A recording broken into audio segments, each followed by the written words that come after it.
¿Qué tal, amigos? Fernando Thompson en una cápsula más de ASFER, y el día de hoy tenemos precisamente la combinación de cómo debe ser el egresado del futuro. Muchas de las carreras que hoy conocemos sabemos que van a desaparecer o que tal cual no van a ejercer con todo lo que aprendieron dentro de la universidad, sino que simplemente se les dan las bases y los lineamientos para que puedan crecer profesionalmente. En este caso hoy vamos a platicar con un economista, con Ricardo Vázquez Gutiérrez, y él se dedica a temas que tienen que ver con tecnología, pero aparte una de las tecnologías más innovadoras, una de las corrientes que está cobrando mucho más fuerza, porque estamos hablando precisamente de las fintech. Y curiosamente tenemos una vida paralela profesional similar, porque él mucho tiempo estuvo trabajando primeramente para gobierno y luego en iniciativa privada, lo cual te da una visión muy clara de cómo funcionan los temas que tienen que ver con normatividad, conseguir recursos, el saber trabajar con políticas, con procedimientos, con orden, en fin, te da una formación totalmente distinta. Me gusta mucho el caso de Ricardo porque a final de cuentas, aunque él sale egresado de una carrera que está vinculada con el tema que tiene que ver con ciencias sociales, con la parte también, obviamente con la parte de economía, mueve su perfil hacia algo que tiene que ver directamente con una macrotendencia, la parte que tiene que ver con cadena de bloques. Y hoy precisamente en el programa vamos a platicar de cuáles son las tendencias de futuro de cadena de bloques y cuáles son las aplicaciones reales que en México puede tener hoy la cadena de bloques, para qué nos puede servir en el corto plazo, cómo aplicarla en proyectos. Mi querido Ricardo, muchas gracias. Fernando, muchas Bienvenido. Gracias Gracias por aceptar la invitación. Fíjate que ahorita estaba pensando, armando aquí mi acordeón, típicamente cuando hablamos del tema que tiene que ver con cadena de bloques o con blockchain, viene a la mente siempre variablemente Ethereum, Bitcoin, pero a raíz de, por ejemplo, del proyecto de Facebook, que se quiere meter con Libra y logra reunir a las compañías más importantes del sector financiero y bursátil para armar un conglomerado. Y cuando hacen el anuncio, rápidamente salen senadores y diputados a calmar a las otras empresas y separan a Mastercard, a Visa, a eBay, a PayPal, que ya habían dado su aval de ir en ese conglomerado y decirle, mejor después no, porque vamos a ver después qué va a pasar con el tema regulatorio. Pues la verdad es lo que te hace ver que efectivamente el tema de las criptomonedas es un paradigma completamente distinto, ¿no? Hoy los bancos, tal cual como operan, dentro de 10 años, si siguen haciendo lo mismo, van a desaparecer, no los vamos a necesitar. Más bien ahora lo que yo estoy viendo es que muchos de los bancos se están convirtiendo en lugar de esos grandes mausoleos con las filas de gente y demás, etcétera, a empresas de desarrollo de software, ¿no? Con aplicaciones cada vez más útiles para los usuarios y queriendo acercarse a un público mucho más joven, ¿no? Cuéntanos, por favor, un poquito de tu experiencia, cómo fue que llegaste al tema de lo de las fintech, en dónde estás trabajando actualmente, qué es lo que estás haciendo, y vamos a entrar de lleno en estos proyectos, ¿no? Por favor, Ricardo. Claro, muchas gracias. Pues mira, como bien comentabas, mi perfil es economista, estuve mucho tiempo en temas de desarrollo social. Posteriormente me incorporé en una de las instituciones de vanguardia tecnológica en México, que es el sistema de administración tributaria. Ahí tuve la oportunidad de trabajar con un equipo muy fuerte. Y a partir de ahí me sesgué un poco hacia el tema tecnológico. Estuve en Secretaría del Trabajo también. Y mi última incorporación en gobierno fue en el Instituto para la Protección al Ahorro Bancario, donde estuve en el área de investigación y una de mis labores era revisar todo el tema fintech, cómo estaba cambiando el paradigma en el sector financiero, en el sector bancario, sobre todo en el aspecto de seguros de depósito, ¿no? Entonces me empezó a llamar mucho la atención el tema cripto, el tema fintech, porque primero lo empezabas a ver en algunos blogs, en Bloomberg, algunos blogs de Financial Times, para después realmente ver a Banco Mundial, al Banco Internacional de Pagos, al Fondo Monetario Internacional, hablar de ellos, y dije, esto realmente viene a cambiar el paradigma en el sector, ¿no? Entonces, eso me llevó a emprender. Estoy asociado con otras dos personas para el tema de transformación digital, el tema de blockchain, innovación de servicios. Y a partir del año pasado me hicieron una invitación a una fintech que está radicada en Nueva York, que se llama Ava Labs, que cofundaron algunos académicos de la Universidad de Cornell para llevar o ser líder en América Latina de esa iniciativa.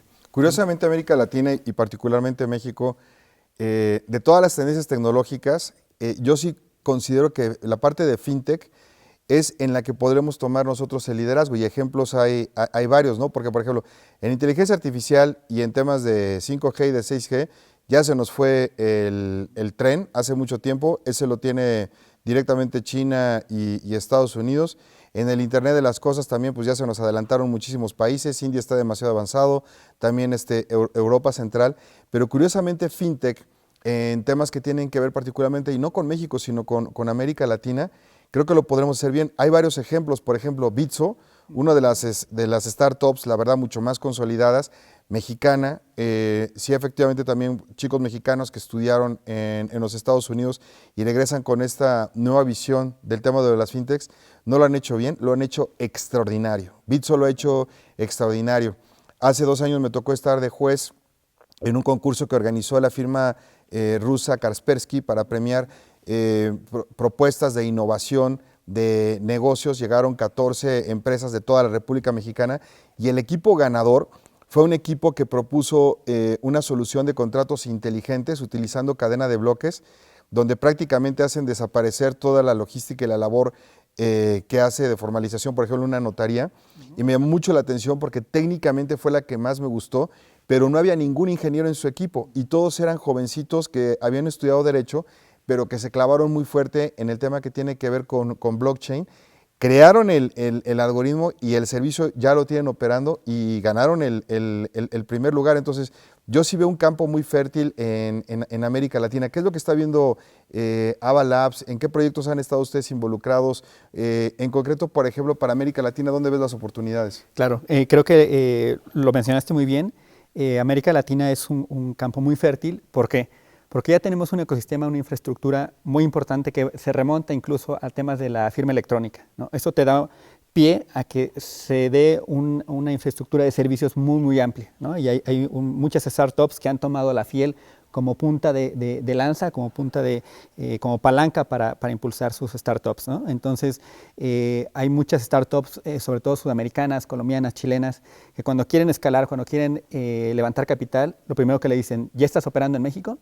Si no están operando en México, el levantamiento de capital se esfuma, ¿no? Entonces, el primer paso que tienen que hacer es incursionar a Brasil o a México. Y obviamente México tiene una posición privilegiada por el idioma, ¿no? Que te lleva hacia toda América Latina y sobre todo para poder entrar al mercado americano, ¿no? Entonces, esa combinación de factores, ¿no? Que no es algo espontáneo, sino es algo que se ha venido trabajando los últimos 20, 15 años, la IP, el gobierno, para dar una infraestructura que también la ley FinTech vino a dar muchas certezas. Siempre hay áreas de oportunidades y todo se puede, es perfectible, pero esas son algunas de las características que vimos en Ava Labs para poder apalancarnos y utilizar toda esa infraestructura para poder mencionar lo que decías, contratos inteligentes y realmente desintermediar todo lo que hay en el sector financiero y bancario, todos los costos y los errores humanos que hay en procesos, se pueden superar, digamos, se pueden aplanar, ¿no? Y son costos que se van reduciendo. Entonces, en México y en América Latina también, desafortunadamente, el tema de inteligencia artificial, ¿por qué muchas veces no es viable? Porque por los bajos costos laborales que hay en México, te conviene más tener un call center lleno de gente contestando y dando una atención personalizada que tener un chatbot con el mejor algoritmo, con el mejor aprendizaje, ¿no? Entonces, ahí el tema de blockchain realmente sí puede limar todas estas asperezas en los procesos que existen en el sector financiero, bancario, logístico, comercio internacional, ¿no? Entonces, hay una serie de factores a nivel de infraestructura, a nivel legislativo, a nivel de comercio internacional y obviamente el que estemos junto al mercado de consumo más grande del mundo nos hace que sea un caldo de cultivo en el mejor sentido del término para que podamos incursionar, innovar, hacer innovación de servicios, tanto con fintechs como con bancos y todo lo que eso puede derivar. El tema de cadena de bloques y el tema de fintech, la verdad es que da para mucho más. estamos tratando de explicarlo de una manera sencilla para que se vea cuáles sean esas aplicaciones que tú puedes utilizar, que te des ideas de cómo puedes aprovecharlo para de alguna manera poder darle el brinco a cuestiones de seguridad en las transacciones que normalmente haces y demás. O sea, la verdad es que las posibilidades son ilimitadas. Y hoy tenemos a un experto, Ricardo, quien ha cooperado con nosotros en la primera parte y espero tenerte en la siguiente, por favor. Claro que sí, Fernando. Gracias, mi querido Ricardo.